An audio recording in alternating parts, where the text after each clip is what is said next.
विद्यार्थी मित्रांनो, आपण कृषी क्षेत्र आणि संलग्न क्षेत्र महाराष्ट्राच्या आर्थिक विकासामध्ये महत्त्वाची भूमिका पार पाडतात.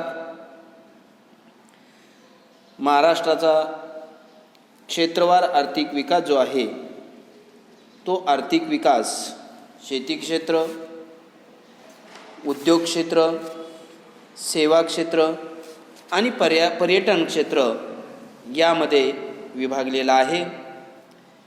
शेती क्षेत्राच्या बाबतीमध्ये 2016-17मध्ये शेती व संलग्न क्षेत्रातील राज्याचे एकूण उत्पादनाचे प्रमाण 12.5% इतके होते.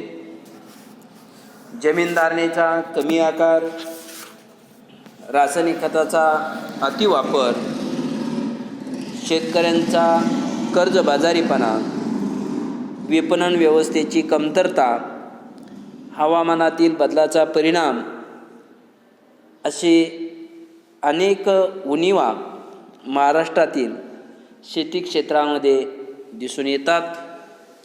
या उणीवा दूर करण्यासाठी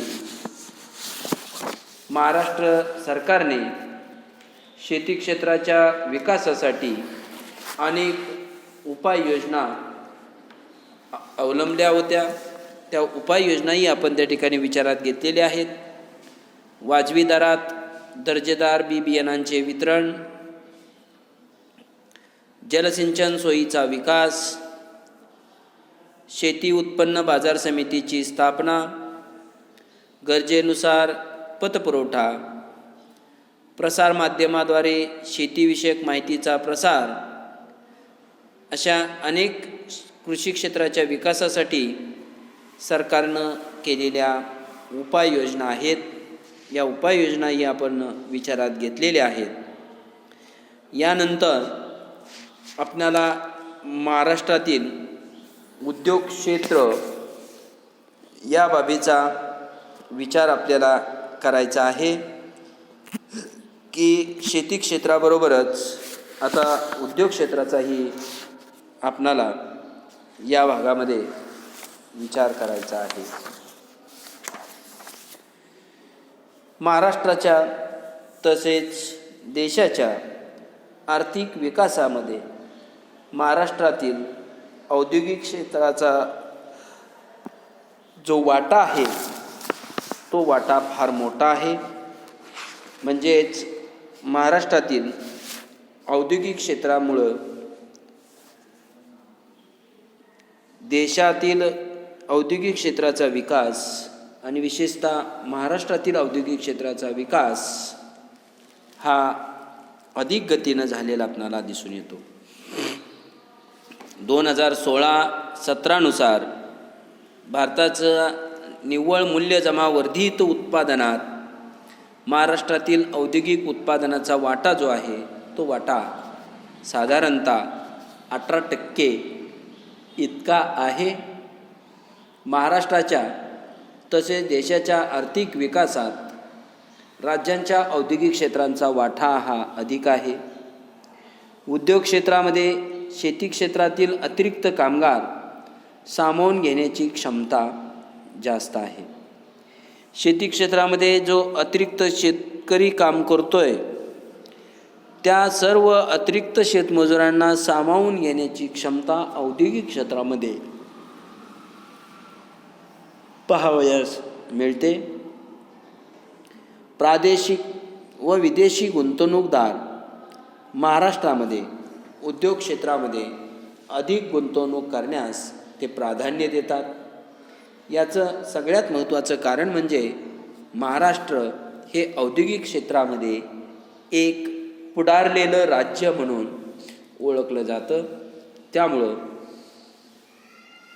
परदेशातील गुंतवणूकदार महाराष्ट्रामध्ये उद्योग क्षेत्रामध्ये गुंतवणूक करण्यास तयार होतात.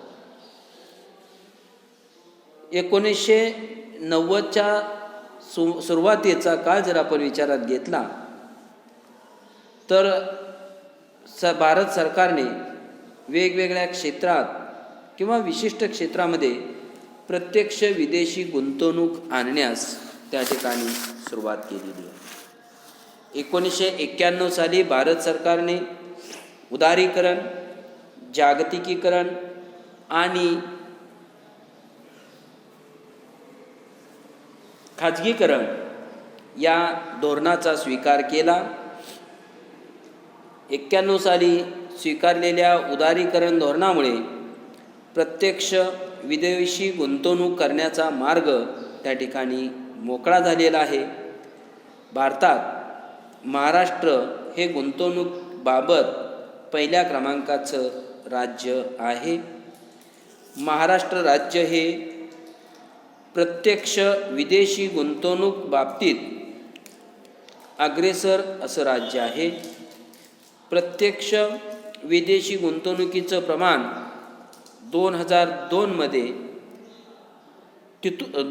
पासून म्हणजे अगदी एप्रिल 2002 पासून ते सप्टेंबर 2017पर्यंत साधारणतः 6,11,760 कोटी इतकं होतं. हे प्रमाण भारतातील एकूण प्रत्यक्ष विदेशी गुंतवणुकीच्या 31% असलेलं आपल्याला पाहावयास मिळतं. जरी प्रादेशिक आणि विदेशी गुंतवणूकदार महाराष्ट्रातील उद्योगात गुंतवणूक करण्यास प्राधान्य देत असले तरी महाराष्ट्रातील जे औद्योगिक क्षेत्र आहे या औद्योगिक क्षेत्रामध्ये काही समस्या आपणाला पाहावयास मिळतात. तर महाराष्ट्रातील औद्योगिक क्षेत्रामधील ज्या काही समस्या आहेत त्या समस्या कोणत्या आहेत याचा विचार आता आपण करूया. शासकीय दप्तर दिरंगाईमुळे महाराष्ट्रात अनेक उद्योग सुरू होण्यास विलंब होतो. म्हणजे जर उद्योग सुरू करायचे झाले तर शासकीय दप्तरामध्ये दिरंगाई फार मोठ्या प्रमाणामध्ये दिसून येते आणि या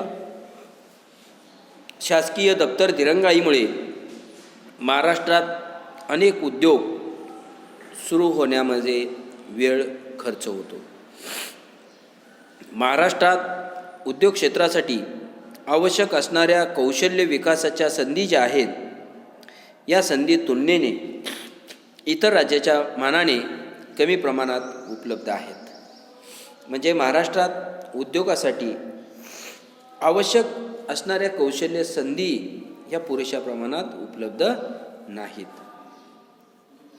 महाराष्ट्रात उद्योगासाठी आवश्यक असणाऱ्या ज्या सुधारित तंत्रज्ञानाचा तुलनेने अभाव त्या ठिकाणी दिसून येतो. म्हणजे महाराष्ट्रामध्ये उद्योग क्षेत्रासाठी आवश्यक असणारे जे सुधारित तंत्रज्ञान आहे हे सुधारित तंत्रज्ञान पुरेशा प्रमाणामध्ये उपलब्ध होत नाही.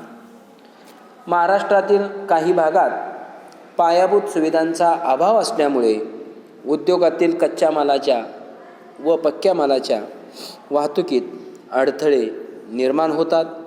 म्हणजेच महाराष्ट्रातील काही भागात पायाभूत सुविधा म्हणजे रस्ते, वाहतूक, दळणवळण, आरोग्य, शिक्षण अशा ज्या काही पायाभूत सुविधा आहेत, वीज, अशा पायाभूत सुविधांचा अभाव असल्यामुळे उद्योगातील कच्च्या मालाच्या आणि पक्क्या मालाच्या वाहतुकीमध्ये अडथळे निर्माण होतात. महाराष्ट्रात नवीन उद्योजकांना उद्योग सुरू करण्यासाठी प्रोत्साहित करणाऱ्या घटकांचा अभाव हा दिसून येतो आणि महाराष्ट्रात उद्योगांच्या विकासाच्या बाबतीत प्रादेशिक असमतोल त्या ठिकाणी दिसून येतो. म्हणजेच महाराष्ट्रातील सर्व भागाचा समान औद्योगिक क्षेत्राच्या बाबतीमध्ये विकास होणं फार गरजेचं आहे, परंतु विकासाच्या बाबतीमध्ये असमतोल दिसून येतो. आता महाराष्ट्राची आर्थिक पाहणी जे 2017-18 साली झाली त्या पाहणीनुसार औद्योगिक विकासासाठी सरकारने काही उपाययोजना त्या ठिकाणी केलेल्या आहेत. कोणत्या उपाययोजना केलेल्या आहेत याचा विचार आपल्याला करायचा आहे. महाराष्ट्रातील औद्योगिक विकासासाठी सरकारने अनेक उपाययोजना केलेल्या आहेत. त्यामध्ये महाराष्ट्र सरकारद्वारे राज्यातील संभाव्य गुंतवणूकदारांना उद्योगांच्या संदर्भातील सर्व प्रकारच्या मान्यता देण्यासाठी एक खिडकी योजना त्या ठिकाणी सुरू केलेली आपल्याला दिसून येते. त्याचबरोबर महाराष्ट्र सरकारद्वारे राज्यातील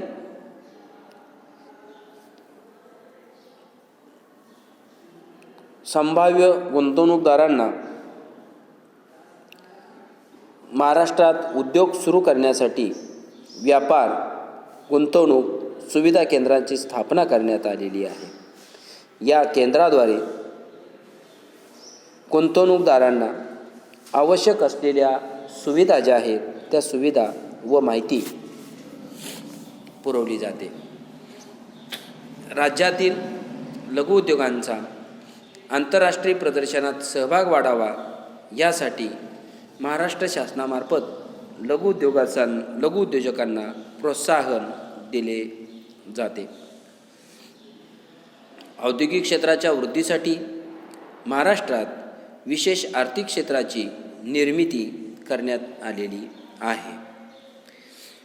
महाराष्ट्रातील लघु, मध्यम आणि सूक्ष्म उद्योजकासाठी राज्यात महाराष्ट्र राज्य औद्योगिक समूह विकास कार्यक्रम सुरू करण्यात आलेला आहे की ज्यामुळं महाराष्ट्रातील औद्योगिक क्षेत्राचा विकास घडून येण्यास मदत होईल.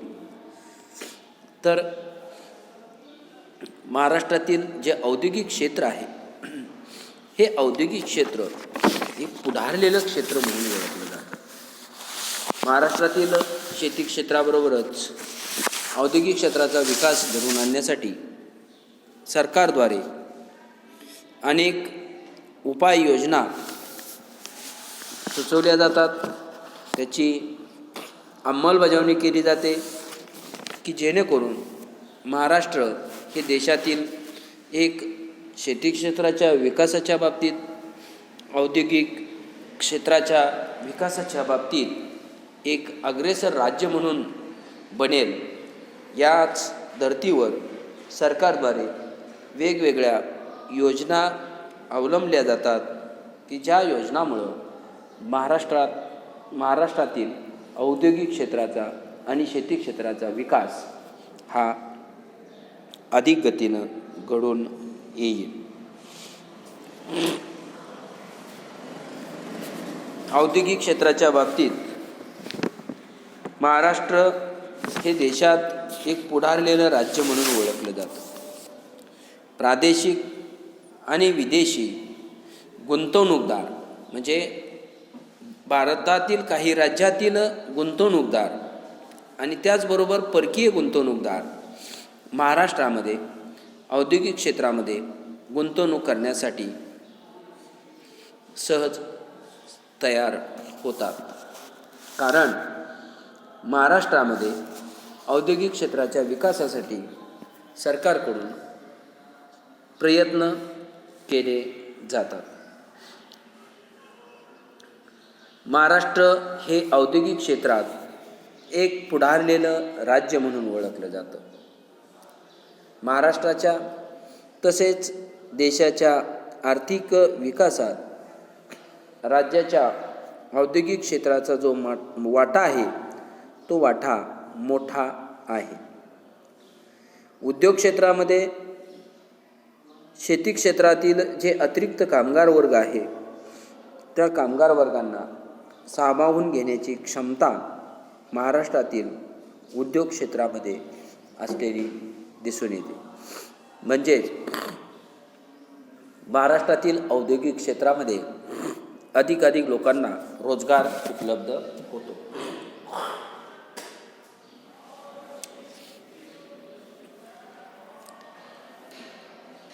औद्योगिक क्षेत्रामध्ये महाराष्ट्रात जरी प्रादेशिक आणि विदेशी गुंतवणूकदार गुंतवणूक करण्यास प्राधान्य देत असले तरी शासकीय दप्तर दिरंगाई, कौशल्य विकासाच्या संधीची कमतरता, सुधारित तंत्रज्ञानाचा अभाव, पायाभूत सुविधांचा अभाव, नवीन उद्योजकांना प्रोत्साहनाचा अभाव अशा अनेक समस्या महाराष्ट्रातील औद्योगिक क्षेत्रामध्ये दिसून येतात. ह्या समस्या दूर करण्यासाठी सरकारकडून सुद्धा पावलं उचलली जातात. त्यामध्ये गुंतवणूकदारांना सर्व प्रकारच्या मान्यता देण्यासाठी एक खिडकी योजना महाराष्ट्रामध्ये सुरू करण्यात आलेली आहे. महाराष्ट्र उद्योग व्यापार व गुंतवणूक सुविधा केंद्रामार्फत गुंतवणूकदारांना आवश्यक असलेल्या सुविधा व माहिती या केंद्रामार्फत पुरवली जाते. लघुउद्योगांचा आंतरराष्ट्रीय प्रदर्शनात सहभाग वाढावा म्हणून निर्यातीस प्रोत्साहन व जागेच्या भाड्यासाठी अनुदानाची उपलब्धता करून दिली जाते. अशा अनेक उपाययोजना महाराष्ट्रातील औद्योगिक क्षेत्राच्या विकासासाठी सरकारनं सुचवलेल्या पाहावयास मिळतात. तर हा जो झाला तो उद्योग क्षेत्र. आणि तिसरं क्षेत्र आहे ते म्हणजे सेवा क्षेत्र. आता सेवा क्षेत्रामध्ये कोणकोणत्या क्षेत्रांचा समावेश होतो लक्षात घ्या. सेवा क्षेत्रामध्ये कोणकोणत्या क्षेत्राचा समावेश होतो किंवा कोणत्या सेवांचा समावेश होतो. तर या सेवा क्षेत्रामध्ये विमा सेवा, पर्यटन सेवा, बँकिंग सेवा, शिक्षण सेवा व सामाजिक सेवा इत्यादी सेवांचा समावेश सेवा क्षेत्रामध्ये होतो. ग्राहकांना सेवा देऊन त्यांच्या समाधानात वाढ करण्याच्या उद्देशाने व वाढ करण्याच्या उद्योगांचे क्षेत्र म्हणजे सेवा क्षेत्र होय. म्हणजे ग्राहकांना सेवा उपलब्ध करून द्यायची आणि त्यांच्या समाधानात वाढ घडवायची आणि ही वाढ करणाऱ्या उद्योगांचं जे क्षेत्र आहे ते क्षेत्र म्हणजे सेवा क्षेत्र होय. सेवा क्षेत्राच्या माध्यमातून महाराष्ट्रातील सेवा क्षेत्राचा विकास हा अधिक गतीनं घडून येऊ शकतो. महाराष्ट्राच्या तसेच देशाच्या आर्थिक विकासामध्ये राज्याच्या सेवा क्षेत्राचा वाटा हा अधिक आहे. सेवा क्षेत्रामध्येही अधिकाधिक लोकांना रोजगार त्या ठिकाणी उपलब्ध होतो. सेवा क्षेत्राच्या माध्यमातून अधिकाधिक रोजगार उपलब्ध होत असल्यामुळे सेवा क्षेत्र हे देशाच्या आर्थिक विकासामध्ये एक महत्त्वाची भूमिका त्या ठिकाणी बजावत असते.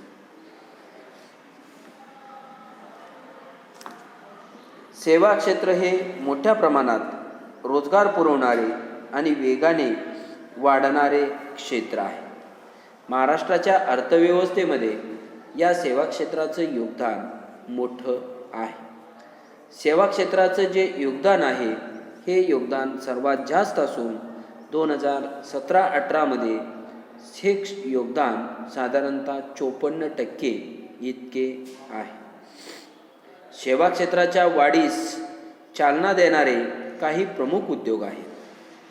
त्या प्रमुख उद्योगामध्ये अर्थतंत्र, माहिती तंत्र, स्टार्टअप्स, क्लाउड कॉम्प्युटिंग, विजेवरील वाहने, संरक्षण, पर्यटन व खाजगी विद्यापीठे यांचा समावेश होतो.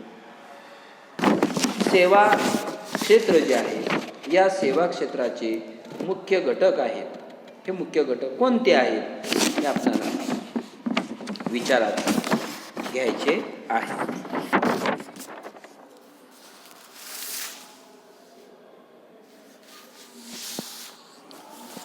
तर महाराष्ट्रातील जे सेवा क्षेत्र आहे या महाराष्ट्रातील सेवा क्षेत्राच्या बाबतीत जर आपल्याला सांगायचे झालं तर हे क्षेत्र अधिक रोजगार पुरवून देणारं क्षेत्र म्हणून ओळखलं जातं.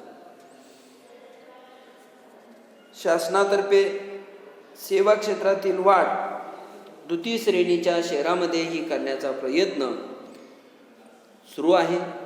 त्यासाठी शासनाकडून विविध कार्यक्रम हाती घेतलेले आहे. आता सेवा क्षेत्राचे मुख्य घटक कोणते आहेत? तर आर्थिक विकासासाठी पायाभूत सुविधा या अत्यंत गरजेच्या आहेत. योग्य पायाभूत सुविधा या राज्याच्या सामाजिक आणि आर्थिक विकासाची गुरुकिल्ली आहे. पायाभूत सुविधामुळे इतर राज्यांच्या तुलनेत अधिक गुंतवणूकदार आकर्षित होऊन स्पर्धात्मक वातावरणाची निर्मिती होते. पुरेशा पायाभूत सुविधा या वेगवान व शाश्वत आर्थिक वृद्धीसाठी अत्यंत गरजेच्या असतात. आता महाराष्ट्रातील पायाभूत सुविधांचं जे वर्गीकरण आहे ते वर्गीकरण 2 भागामध्ये केलेलं आहे. तुम्हाला स्क्रीनवरती चार्टच्या माध्यमातून इथं तुम्हाला पाहावयास मिळेल. आर्थिक पायाभूत सुविधा आणि सामाजिक पायाभूत सुविधा. बघा, चार्टचं निरीक्षण करा आणि चार्टचं निरीक्षण करून पायाभूत सुविधांचं वर्गीकरण कसं केलेलं आहे हे या ठिकाणी आपणास लक्षात येईल. आता पायाभूत सुविधांचं वर्गीकरण आर्थिक पायाभूत सुविधा आणि सामाजिक पायाभूत सुविधा असं केलेलं आहे. आता आर्थिक पायाभूत सुविधा कशाला म्हणायचं? तर वस्तूंचे आणि सेवांचे उत्पादन. बघा, वस्तू आणि सेवांचे उत्पादन आणि वितरण सुलभ करणाऱ्या ज्या पायाभूत सुविधा आहेत त्या पायाभूत सुविधा म्हणजे आर्थिक पायाभूत सुविधा होय. म्हणजे वस्तू आणि सेवांचं उत्पादन करायचे आणि हे उत्पादन करून त्याचं वितरण करायचे. हे उत्पादन आणि वितरण सुलभ करणाऱ्या ज्या पायाभूत सुविधा आहेत त्या पायाभूत सुविधांना आर्थिक पायाभूत सुविधा असे म्हणतात. आता वस्तू आणि सेवांचे उत्पादन आणि वितरण सुलभ करण्यासाठी पायाभूत सुविधा कोणत्या आहेत? तर ऊर्जा, वाहतूक आणि संदेशवहन ह्या आर्थिक पायाभूत सुविधा आहेत. तर सामाजिक पायाभूत सुविधा कशाला म्हणायचं? मानवी जीवनाचा दर्जा सुधारणाऱ्या व आर्थिक विकासास चालना देणाऱ्या ज्या सुविधा आहेत त्या सुविधा म्हणजे सामाजिक पायाभूत सुविधा होय. आणि या सामाजिक पायाभूत सुविधामध्ये आरोग्य, शिक्षण आणि मनोरंजन सेवा इत्यादींचा समावेश सामाजिक पायाभूत सुविधामध्ये होतो. आता आर्थिक पायाभूत सुविधांच्या विकासासाठी योजलेले उपाय कोणते आहेत? आर्थिक पायाभूत ज्या सुविधा आहेत या आर्थिक पायाभूत सुविधा सुधारण्यासाठी योजलेले उपाय कोणते उपाय योजलेत?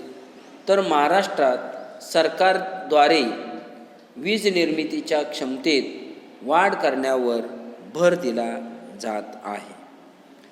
म्हणजे महाराष्ट्र सरकारद्वारे वीज निर्मितीची जी क्षमता आहे हे क्षमता वाढवण्यासाठी मोठ्या प्रमाणामध्ये भर दिला जातो. महाराष्ट्रात ग्रामीण विद्युतीकरण, नेटवर्क सुविधा, ऊर्जा संवर्धन इत्यादीसाठी विविध कार्यक्रम आखले जात आहेत. महाराष्ट्रातील ग्राहकांना सुधारित LPG गॅस योजनांचा थेट लाभ दिला जातो. म्हणजे LPG गॅस म्हणजे आपण जो स्वयंपाकासाठी जो गॅस वापरतो तो गॅस म्हणजे LPG गॅस होय. हा गॅस राज्यातील ग्राहकांना त्याचा थेट लाभ या गॅसचा दिला जातो. महाराष्ट्रात रस्ता विकास योजनेची अंमलबजावणी केली जात आहे. म्हणजे राज्यात रस्ते विकास योजनेची अंमलबजावणी मोठ्या प्रमाणात केली जाते आणि ही अंमलबजावणी केली जात असून 3.3 लाख किलोमीटर रस्ते विकसित करण्याचे सरकारचे लक्ष्य आहे. महाराष्ट्रामध्ये मुंबई आणि नागपूर या शहरामध्ये मेट्रो रेल्वे सुरू करण्यात आलेली आहे. महाराष्ट्रातील बंदरांच्या सर्वांगीण विकासाकरिता म्हणजे महाराष्ट्रामधील बंदरांच्या सर्वांगीण विकासाकरिता महाराष्ट्र बंदर विकास धोरण सुरू करण्यात आलेले आहे. आणि या धोरणामध्ये केंद्र शासनाच्या सागरमाला कार्यक्रमाला प्रोत्साहन दिले जात आहे. 30 सप्टेंबर 2017 रोजी महाराष्ट्रात नोंदणीकृत इंटरनेट ग्राहकांची जी संख्या आहे ही संख्या जवळजवळ 5.5 कोटी इतकी असून हे प्रमाण इतर राज्यापेक्षा सर्वाधिक आहे. त्यानंतर सामाजिक पायाभूत सुविधा. आता आपण पाहिलं सामाजिक पायाभूत सुविधा कशाला म्हणायचं तर ग्राहकांना सेवा देऊन त्यांच्या समाधानात वाढ करणाऱ्या उद्योगांचे क्षेत्र म्हणजे सामाजिक पायाभूत सुविधा होय. आता सामाजिक पायाभूत सुविधा हा अर्थव्यवस्थेचा एक महत्त्वाचा घटक आहे. का तर कारण मानवी जीवनाचा दर्जा सुधारण्यासाठी याशिवाय देशात आर्थिक विकासाला गती देण्यासाठी या सामाजिक पायाभूत सुविधांची आवश्यकता मोठ्या प्रमाणामध्ये भासते. केवळ दर्जा सुधारण्याच नव्हे तर ज्ञान संवर्धनासाठीही त्याची फार मोठ्या प्रमाणामध्ये गरज असते. सामाजिक पायाभूत सुविधांतर्गत साक्षरता अभियान कार्यक्रम, शिक्षण, सार्वजनिक आरोग्य, गृहनिर्माण, पिण्याचा पाण्याचा पुरवठा आणि स्वच्छता सुविधा इत्यादींचा समावेश त्यामध्ये होतो. तर विद्यार्थी मित्रांनो, आज आपण महाराष्ट्रातील उद्योग क्षेत्र आणि महाराष्ट्रातील उद्योग क्षेत्रांच्या समस्या, या समस्या दूर करण्यासाठी सरकारने योजलेले उपाय आणि सेवा क्षेत्र याचा विचार आज आपण केलेला आहे. यानंतर सामाजिक पायाभूत सुविधांच्या विकासासाठी जे योजलेले उपाय आहेत ते उपाय आपण नंतरच्या तासाला विचारात घेऊ.